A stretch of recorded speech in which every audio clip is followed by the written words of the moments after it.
Qu'ils soient chiffrés ou juste représentés en 3D, les éléments électroménagers et sanitaires sont essentiels dans vos projets. Regardons ensemble comment les positionner correctement. Dans ce tutoriel, nous utiliserons le catalogue AEG 3D ainsi que les catalogues génériques électroménagers et sanitaires.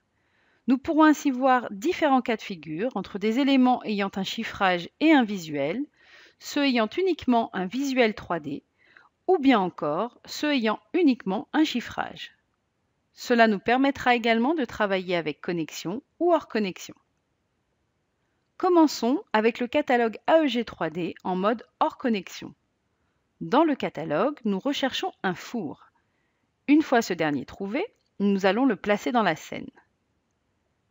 À noter que toutes les armoires fours sont représentées avec un four standard. Cela permet la visualisation des éléments, mais ils ne sont pas chiffrés. Nous allons donc remplacer ce dessin par un four dessiné et chiffré. Pour cela, nous allons utiliser la vue d'élévation en double-cliquant sur le mur sur lequel se trouve l'armoire. Ensuite, sélectionnons le four représenté sur la scène et échangeons-le avec celui choisi dans le catalogue AEG. Pour cela, cliquez sur les flèches bleues. Vous avez ainsi un four dessiné et chiffré. Regardons à présent comment placer un lave-vaisselle intégré. Toujours dans le catalogue AEG 3D, recherchons un lave-vaisselle intégré.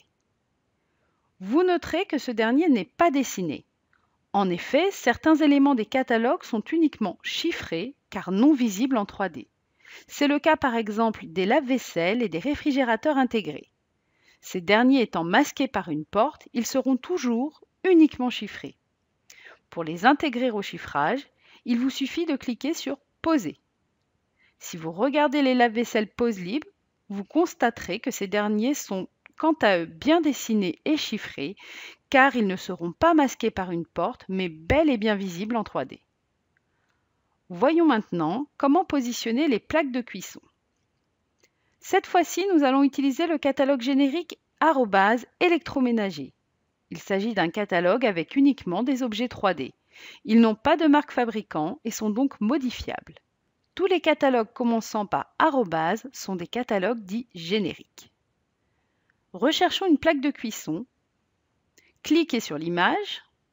Pour la positionner, il vous faut repasser en vue de dessus en cliquant sur l'icône ici, ou le bouton raccourci F10 du clavier.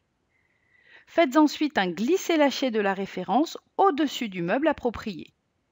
Si besoin, faites pivoter l'élément en cliquant droit pendant que vous faites le glisser-lâcher.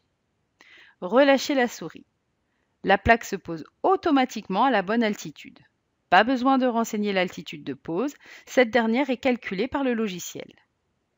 Attention toutefois à ne pas lâcher l'élément dans le vide, il se placerait sur l'altitude 0 par défaut.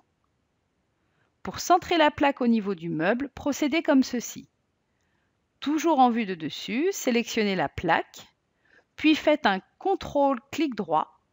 Cela vous permet de voir la liste des différents éléments superposés.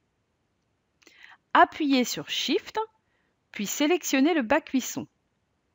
Shift permet la sélection de plusieurs objets en même temps. Ici, la plaque et le meuble cuisson. Nous avons donc nos deux éléments sélectionnés.